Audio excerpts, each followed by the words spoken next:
Dobrý deň a vítajte pri podcaste Dotyk. Ja som Ondrej Macko a dneska budeme hovoriť o tom, aký je život s elektromobilom. Ako je možné prevádzkovať elektromobil, ako je možné ho nabíjať tak, aby ste ušetrili, tak, aby ste vyťažili z tohto nového spôsobu dopravy čo najviacej. Mojimi hostiami sú Lucia Čižková, Business Lead Slovakia, dobrý deň. Dobrý deň, prajem. Peter Badík z Greenway, dobrý deň. A Peter Kalman z Greenlogy. A zrovna s vami by som začal. Ako je to vlastne s takým ekosystémom elektrických vozidiel a takej zelenej energie, povedzme? Ako to vlastne vyzerá na Slovensku? Vyzerá to podľa mňa celkom pozitívne. Ten trend je rastúci. Samozrejme, že rozhodnutie pre elektromobil je veľká, tak aby som povedal, že také veľké životné rozhodnutie, lebo je to zmene nejakých návykov. A logicky k tomu elektromobilu ide viac zelená elektrina. To znamená, že buď si to nabíjam doma a mám na streche nainštalovanú fotovoltiku, takže mám vlastnú výrobu elektriny, alebo vyhľadávam nabíjacie body, ktoré priamo používajú zelenú elektrinu, alebo teda idú vlastne takýmto smerom. Ja veľa testujem elektrické autá a je to o tom, že musíte zmeniť trocha svoj život, alebo skorej myslenie. Ja to robím tak, že to v podstate nabíjam to elektrické auto vtedy, keď mám na to možnosť. Tak vždycky nabíjam, ak je taká možnosť, a zároveň sa o to starám podobne ako o mobilný telefón. To znamená, že myslím na to, že ak budúci deň chcem prežiť s mobilným telefónom, tak musím na to myslieť, že musím ho mať nabité.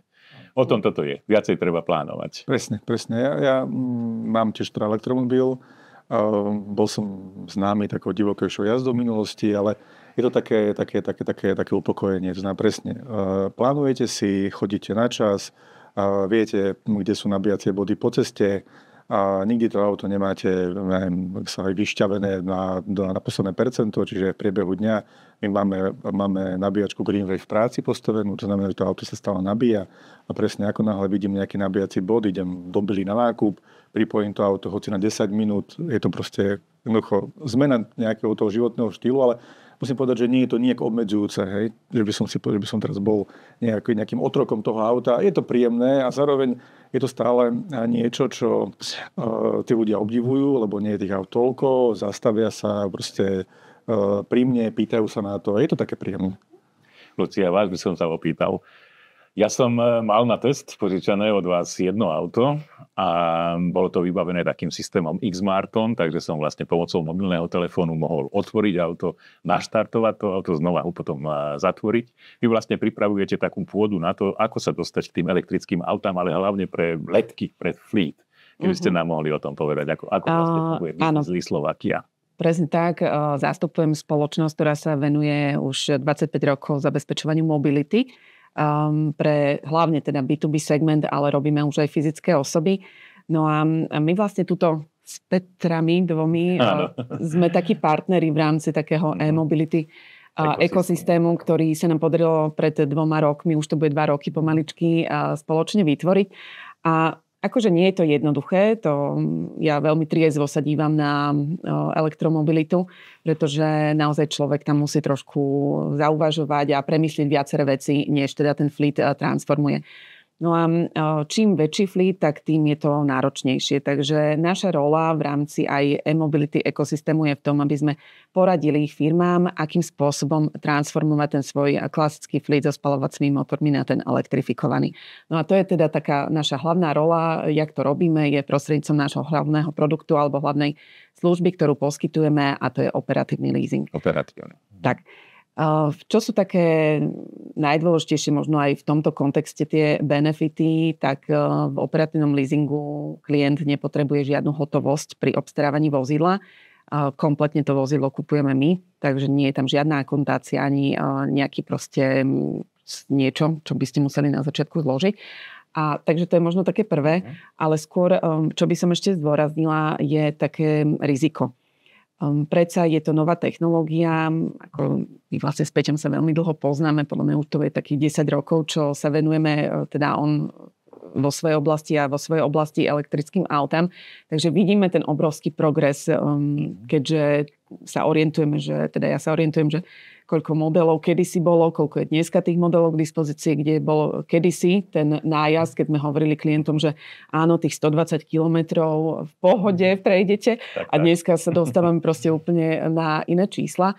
Takže v tomto je proste benefit operatívneho leasingu, že nie sa stane, čo sa stane s tým autom, či po tej technickej alebo servisnej stránke, alebo proste máte nejakú potom povinnosť sa zbaviť toho auta, keď ho vlastníte, tak tieto dve veci sú na pleciach nás ako leasingovej spoločnosti. Takže toto podľa mňa tým klientom môže dávať taký pokoj, hej, že nech tá technológia... Presne tak, nech tá technológia napreduje ako chce, alebo ja neviem, nech sa s tými autami stane, čo sa stane, môže sa stať, samozrejme je to niečo nové, tak my sa o to postaráme, klient dostane náhradné vozidlo, aby tú mobilitu teda nemal nejakú obmedzenú. Samozrejme nedostane elektrické náhradné vozidlo, to tiež akože zase také predstavy netreba mať, ale hlavne ostane mobilný. Takže toto je naša rola, proste zabezpečiť kompletnú tú mobilitu a teda bez akéhokoľvek rizika. Dobre. Peter Badík, Greenway ja používam veľmi často pri nabíjaní, hlavne ako externé nabíjačky, alebo teda popri ceste vy, ale dodávate aj ďalšie systémy, že na doma, keby ste mi tak mohli povedať. Lebo ono je to tak, že pokiaľ by som nemal dohodnutú s vami nejakú formu, nejaký plán, povedzme, tak to až také lacné zasa nie je. Takže ja musím mať s vami dohodnutý istý spôsob, ako je to, že koľko budem treba odoberať počas mesiaca a vtedy sa dostanem na zaujímavé ceny. Tak povedzte mi, ako fungujú klienti Greenway. V prvom rade sú to také dve roviny. Tá prvá rovina je, že nabíjanie elektrického auta je komplexnejšie v tom, akých rôznych situáciách sa môžete vyskytnúť. Pri bežnom aute, pri benzíne alebo nafte je to v podstate vždy veľmi jednoduché. Prídete do nejakého obchodu, kúpite si nejakú kvapalinu. To je v zásade pumpa, ktorej si kupujete kvapalinu. Pri elektrickom aute môžete mať pomalé nabíjanie, rýchle nabíjanie, doma nabíjanie, v práci, na ceste, na diaľnici, veľmi rýchle nabíjanie. Takže je to mix. Troška to človek musí zmeniť to vnímanie a to už tu kolegovia povedali, že sa na to musí troška inak pozerať. A môžete mať tie užívateľské správania veľmi rôzne. Moja mama napríklad blízko 65 rokov, vlastne elektrické auto, nabíja sa iba doma a v živote nepoužíva Greenway sieť. Ale jej to absolútne stačí, pretože vždycky, keď príde domov, do domu, tak sa nabije a robím krátke trasy, takže úplne bez problémov vie fungovať aj bez toho. A to my predpokladáme, že 80% elektrické energie, ktoré sa do tých aut dostane, budú v takýchto, my to voláme, že privátna infraštruktúra. Čiže či už je to domáce nabíjanie, alebo vrátame medzi to aj nabíjanie, povedzme, v práci, pokiaľ to je naozaj iba pre tých zamestnancov, že nie je to verejne prístupné. A tak ako Peťo povedal, elektrické auto sa má nabíjať hlavne vtedy, kedy vám to vyhovuje. Vy nemáte byť donútení ísť niekam ho nabíjať, ale iba, alebo väčšinu času by ste mali nabíjať vtedy, keď robíte niečo iné. No a do toho patria práve aj tie riešenia pre flíty. To znamená to, čo aj Lucia spomenula, veľké flíty, ktoré sa rozhodnú elektrifikovať, tak samozrejme čelia mnohým výzvam. Asi jednou z tých najkomplikovanejších je samozrejme nabíjanie, lebo to je štruktúrálne iné ako čerpanie benzínu. A to je zase úloha Greenway, vlastne, aby sme ich previedli a urobili im všetky systémy tak, aby ad 1 im to samozrejme fungovalo veľmi spoľahlivo, ad 2, aby aj po tej úrovni výmeny informácií, dát, ktoré sú veľmi dôležité pre fleet manažerov, pre facility manažerov, aby oni dostali tie informácie tak, ako potrebujú. My dokonca tvrdíme, že pri tých fleetoch jedna vec je dodať im elektróny a druhá vec je dodať im dáta. Takže toto je vec, ktorú keď zvládame dobre a stále sa v tom musíme samozrejme aj zlepšovať, tak urobíme ten prechod toho fleetu v tej oblasti nabíjania jednoduchší. No a potom samozrejme príde oblasť energie, oblasť leasingu a to im dokopy môže dať môže im to celé pomôcť prejsť na tú elektromobilitu o mnoho jednoduchšie s o mnoho väčšími problémami. Tak, Peter Kalman, ja by som na vás mal takú otázku, že ono sa to dá rozdeliť život pred nákupom elektromobilu alebo prenajatím elektromobilu a potom. Ako vy môžete pomôcť ako GreenLogi v tejto oblasti? Ako je to s tým domácim nabíjaním? Viete poradiť? Viete zaistiť? Ako to vlastne funguje? My tým, že sme teda obchodník s zelenou elektrinou, tak logicky podporujeme práve tento rozvoj elektromobility a máme preto viacero produktov. Čiže našim takým hlavným zákazníkom sú klienti, či už firmy, alebo teda domácnosti, ktoré sú zároveň výrobcami elektriny, čiže majú na streche fotovoltiku pre vlastnú spotrebu a pri tej výrobe vznikajú nejaké prebytky. Tie prebytky predtým bezplatne tiekli do distribučnej siete, nemal z nich nejaký užitek. My sme prišli s produktami, ktoré umožňujú tie prebytky zachytávať, kumulovať, vo virtuálnej batérii pre domácnosti. A následne sme ako prvý vlastne ponúkli na trhu možnosť, aby si ľudia tie nakumulované prebytky vymenili za nabíjací kredit v sieti Greenway. To znamená, že on má mobilnú aplikáciu, kde si proste vyberie, mám tam takýto prebytok, chcem si vymeniť, 1000 kWh za nabíjací kredit, vygeneruje sa mu kód, ktorý si zadá do aplikácie Greenway a vlastne ten paušál sa mu navýši o nejakú hodnotu. A pre zákazníkov firmných ponúkame, ako prvý zaviedli možnosť výkupu prebytkov, to znamená, že ten zákazník má akoby celú tú hodnotu tej výroby nejakým spôsobom monetizovanú, o nič neprichádza, je jeho. A zároveň tým, ktorí majú teda nejaké vlastne firemné flotily a používajú nejaký paušál nabíjací od Greenwayu, tak na konci roku v závislosti od toho, aký objem elektriny od nás odobrali, im ponúkame vlastne možnosť až 100% preplatenia nákladov, ktoré majú s tým paušálom voči Greenwayu. Čiže proste tých zákazníkov naozaj motivovať k tomu, teda, aby to ďalej využívali, rozvíjali a myslím, že tie naše služby sú akoby v rámci toho nášho segmentu jedinečné. Vy ste tam spomenuli tú zelenú energiu, 100% zelenú energiu. Ako vlastne vzniká 100% zelená energia? My samozrejme na rovinu hovoríme to, že vo vašej zásuvke doma nebude nikdy zelená elektrina 100%, pretože tam tečie to, čo je v tom celoslovenskom mixe, ale zároveň tým, že podporujete takýto spôsob vlastne výroby elektriny, tak podporujete rozvoj obnoviteľných zdrojov. Teda čím viac ľudí, čím väčší dopyt bude, tým viac ich bude stavať a tým väčší ten mix vlastne tej zásuvke bude zelený. A my sme to trošku akoby inak uchopili. A my vykupujeme elektrinu len od výrobcov obnoviteľných zdrojov. Čiže nemáme, kontrakty s nejakými veľkými výrobcami nadnárodnými. Proste vykupujeme len od malých výrobcov.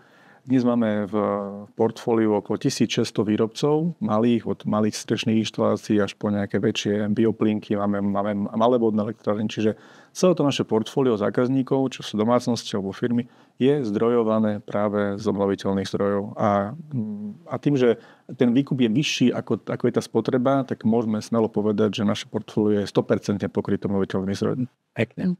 Lucia, na vás by som mal otázku. Keď sa teraz ja ako firma rozhodnem, že OK, budem chcieť ten operatívny leasing, vysvetlili ste, že je to vlastne bez starostí, nech sa stane čokoľvek. A chcel by som teda mať takúto zelenú ledku. Ako by som vlastne mal postupovať?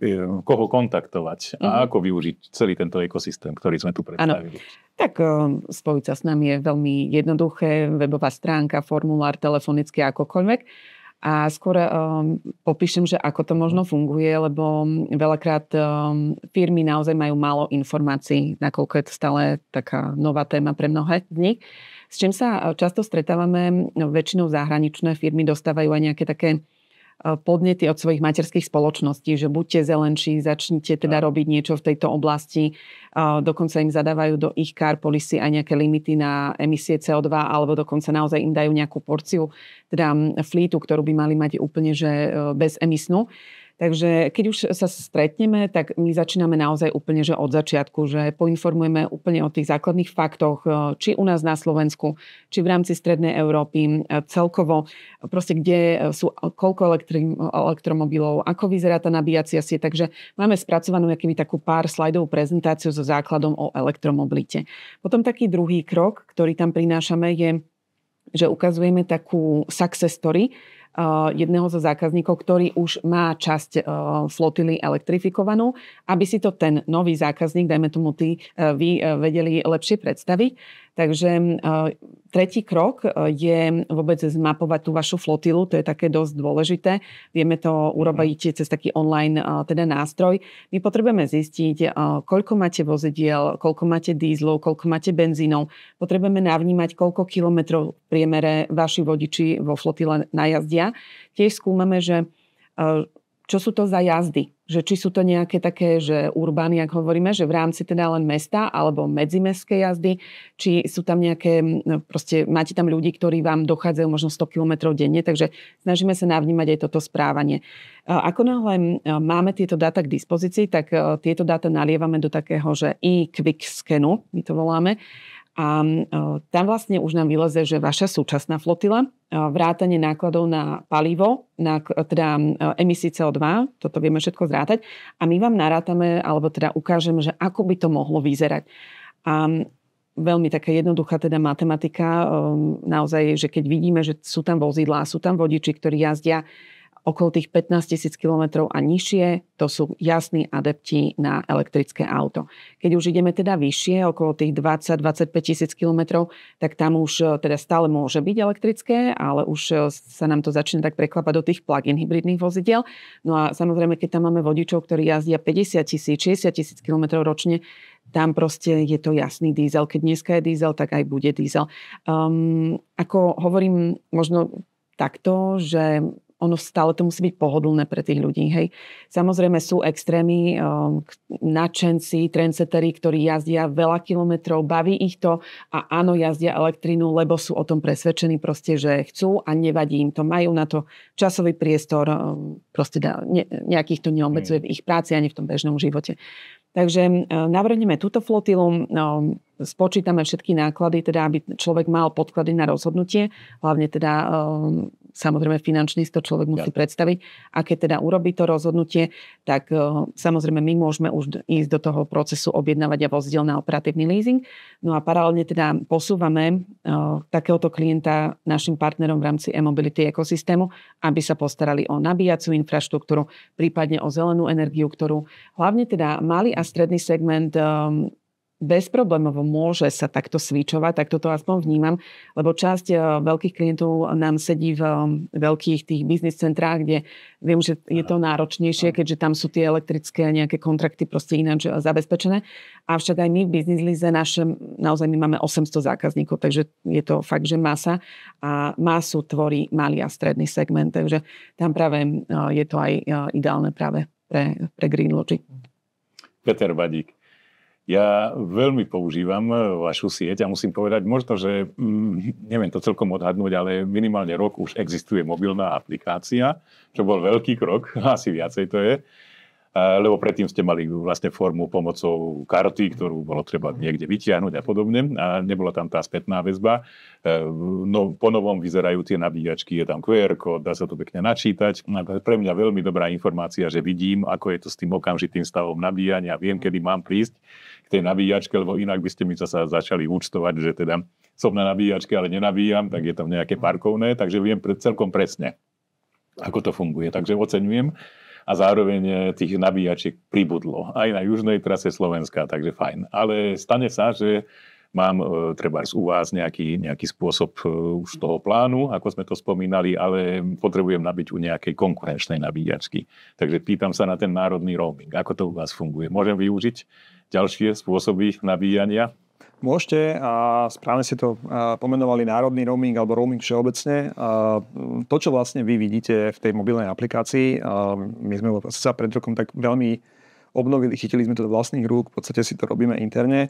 Vo všeobecnosti to, čo som hovoril o tých dátach platí, my máme takmer 40 ľudí na IT, ktorí robia vývoj a to, čo vlastne vidíte, tú aplikáciu len taký vrchol ľadovca, to naozaj zložité je niekde pod tým, ale k tomu, čo ste hovorili, práve na tej dátovej vrstve sa my prepájame aj s inými operátormi cez tzv. Roaming a umožňujeme vlastne našim zákazníkom sa nabíjať aj na iných sieťach a v rámci toho samozrejme najväčší náš na Slovensku konkurent, zároveň partner je Západoslovenská energetika, ktorá má približne rovnakú sieť ako my. A medzi nami navzájom funguje roaming, takže s našou kartou a s našou aplikáciou sa nabijete u nich a vice versa. S ich aplikáciou, s ich kartou sa nabijete u nás. Samozrejme plus mnoho iných ďalších operátorov po celej Európe. Čo je veľmi zaujímavý moment je práve pre fleety, kde my vieme tým pádom tomu fleet manažerovi poskytnúť jeden nástroj, ktorým sa jeho šoféri, ktorí používajú teda ten fleet, dokážu nabiť na veľmi širokej škále rôznych nabíjačiek. Samozrejme, primárne je to asi u nich niekde v tej ich garáži, kde im vybudujeme nabíjacú infraštruktúru, ale dnes je to absolútne nevyhnutné na to, aby ste tomu fleet manažerovi umožnili, aby sa jeho ľudia vedeli nabiť takmer kdekoľvek, aj zase na tej verejnej nabíjacej infraštruktúre. A potom prichádza práve tá dátová vrstva, to správne zúčtovanie, rozúčtovanie, spoplatnenie a tak ďalej. A pri tých fleetoch, čo vnímame my ako ďalší veľmi dôležitý faktor je, aby sme ich neobmedzovali veľmi komplikovanou cenovou politikou.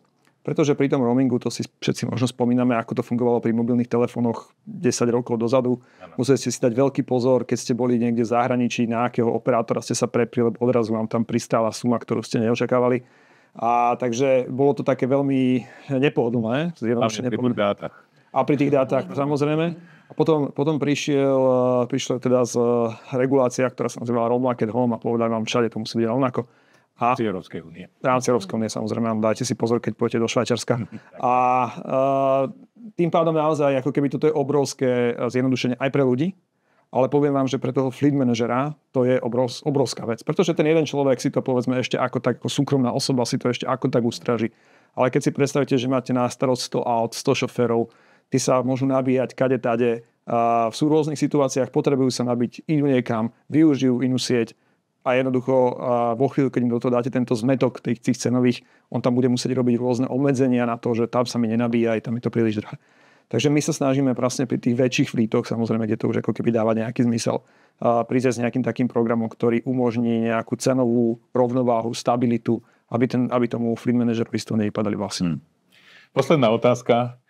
Asi na všetkých. Ako to je vlastne so štátnou podporou elektromobility? Ja si pamätám, že bolo viacero behov, vždycky to bolo o tých rýchlych prstoch nakoniec a vždycky to bolo smerované na nákup toho elektromobilu, ale nie už neskôr na tú prevádzku. Osobne si myslím, že minimálne ľudia žijúci vo veľkých mestách, ako je v Bratislave, by ocenili napríklad také, že ja neviem, môžem zaparkovať napríklad na miesta, kde iní nemôžu, alebo môžem ísť pruhu, kde ide verejná doprava, alebo niečo podobné. Viete nejaké informácie, ako to vlastne má byť? Má naša vláda niečo, si myslíte, pripravené, čo by nás posunulo ďalej dopredu? Z čoho už dnes benefitujeme sú poplatky, ako je cestná daň a registračné náklady, takže toto je niečo, čo už dneska akože aj v rámci platby operatívneho leasingu máme, takže na elektrické auto je to nulová cestná daň, na plug-in hybridné je to 50% zľava a pri registračných nákladoch 33 € je za elektrické auto a tiež nejaká 50% zľava je na plug-in hybridné, ale minimálne to musí byť 33 €. Takže to je akoby také, akože môže to pomôcť, hej, lepšie ako nič. Samozrejme chýbajú dotácie pri vstupe na nákup. Hej, toto bolo kedysi, to už je pár rokov, podľa mňa aj 5-6 to môže byť. Tie dotácie sa vyčerpali veľmi rýchlo a nič podobné teda zatiaľ živé nie je. Možno, Peťo, ty budeš vedieť nejaké aktuálne informácie. Takže toto je z hľadiska financií a čo sa týka toho parkingu, tak nemám informáciu, že či niečo takéto sa plánuje. Že by teda napríklad Česi, čo ja viem, tak majú, že nemajú diaľničné poplatky na elektrické autá. A ja som to chcel vyskúšať, teda, že ako je to v rámci toho, že idem do Česka, mám elektrické auto, bolo to dosť komplikované, začal som to zisťovať, bolo treba odoslať čosi kamsi. Nebolo to také celkom jednoduché, oveľa jednoduchšie bolo zaplatiť tú diaľničnú známku a ísť. Ale áno, potvrdzujem vám, lebo naši klienti dopytujú odo mňa splnomocnenie, takže áno, evidujem, že chodím k notárovi ako na klavír, aby si mohli uplatniť práve túto úľavu v Českej republike. Presne tak. Tak ja poviem najprv z tej pohľadu infraštruktúry, tak v poslednom čase boli dve výzvy z ministerstva hospodárstva. Jedna bola pre obce, pokiaľ viem, tá je ešte stále nenaplnená, takže tam ešte pravdepodobne bude nejaké ďalšie kolo, aby sa mohli ďalšie obce prihlásiť. Jedna bola pre právnické osoby, kde dve kolá predbehli, ako keby žiadosti už boli poslané. Bohužiaľ to ministerstvo opäť ešte nevyhodnotilo, čo je troška zase taký rovnaký problém, ako sme tu mali veľakrát, že teda žiadosti sú dané, subjekty čakajú, čo sa vlastne bude diať, ale nemajú vlastne informáciu, teda, že či im bola alebo nebola priznaná tá dotácia. Takže ja dúfam, že sa to nejakým spôsobom teraz rozbehne a ministerstvo to dotiahne tak, aby dalo informáciu tým, ktorí si podajú tú žiadosť, či teda majú alebo nemajú nárok. Zároveň istá miera optimizmu môže byť v nedávnom rokovaní vlády, ktoré bolo v Košiciach. Môžete to zachytili asi pred minulý týždeň. A ak si stiahnete z webu vlády materiál na rokovanie, tak bolo schválených niekoľko uznesení. Oni sú zatiaľ naozaj iba v takej veľmi všeobecnej rovine, ale je tam napríklad spomínaný poplatok na diaľnice, je tam spomínaný dotácia na wallboxy do domov a tak ďalej. Samozrejme, vieme, že od takéhoto nejakého vládneho rozhodnutia na veľkej úrovni k tomu, aby sa to reálne zrealizovalo, býva niekedy na Slovensku veľmi dlhá cesta. Takže ja len neostále iba veriť, že teda sa to teraz bude hýbať čo najskôr. Čo sa týka tých dotácií pre elektrické autá, tam nebolo spomínané explicitne nič. A popravde, my sme rádej, ak sa radšej o tom nehovorí a hovorí sa o tom až vtedy, keď to reálne príde, pretože to, čo sme videli v predchádzajúcich období, bolo, že sa dotácia začala spomínať a rok sa nič neudialo a v podstate to malo na nás negatívny vplyv, pretože ľudia prirodzene si povedali, tak ja počkám. A preto radšej my hovoríme už dlhodobo aj z hľadiska asociácie, že ak táto citlivá otázka dotácie do elektrických aut má byť na stole, tak to prosím robte potichu a ohláste to ideálne tesne pred tým, ako naozaj reálne bude. A samozrejme, to, čo ste hovorili, že dotácia v veľkom objeme za krátky čas sa veľmi rýchlo minie, čiže naozaj dneska z môjho pohľadu elektrické auta nepotrebujú masívnu dotáciu. Tá dotácia je možno viac psychologická záležitosť, takže radšej rozdajme menší objem peňazí väčšiemu počtu ľudí, aby to zase nemuselo byť také, že za 2 minúty to musím vyklikať, ináč sa nedostanem. Vy by ste si čo vybrali? Ako ideálnu formu podpory štátnu? Ja som taký, ten ma poznám, tak vie, že som dlhodobý odporca dotácií, nebo tie krivie trh nejakým spôsobom. Ale samozrejme, že vidím tam veľkú rolu štátu a teda minimálne teda pomoci budovaní infraštruktúry, tá je kľúčová. A myslím si, že svoje urobí aj dojazd, vyšľujúce dojazd tých aut, čo vidí v tých diskusiách, že také tí zarytí nafťáci čakajú na model z dojazdom 700-800 km, ktorý sa to zlomí. A mal by podľa mňa štát viac investovať do takej osvety, do toho vysvetľovania tých vecí a potom možno riešiť také tie palčie problémy typu, ja neviem, nabíjačky v garážach, áno, nie, lebo nie sú proste požiadne predpisy. Je tu mnoho vecí, kde ten štát ktoré má vlastne pod palcom a tak nejako ich necháva proste vyhniť. To sa nejako vyrieši. Čiže nemusí dotovať, môže vyriešiť tie najväčšie problémy a ten trh sa potom nabudí sám, lebo proste to tak býva. Hej? Ako náhle sú tie podmienky vytvorené, ten trh sa rozvíja sám, nepotrebuje nejakú pomoc štátu. Ďakujem vám pekne, ďakujem Lucii, obidvom Petrom. Veríme, že sme vám priniesli informácie o tom, ako je možné využiť zelenú energiu na maximum a zároveň prispieť svojou časťou aj k tomu, aby sme žili v lepšom a udržateľnom prostredí. Ďakujem ešte raz. Ďakujem. Pozdravujem vás, majte sa pekne, nezabudnite. Kanál magazínu Touch IT je tu pripravený. Ak sa vám páčilo toto video a tento podcast, dajte prosím like a rovnako si kontrolujte, či máte odber na kanál magazínu Touch IT. Majte sa pekne, ahojte a dovidenia. Dovidenia.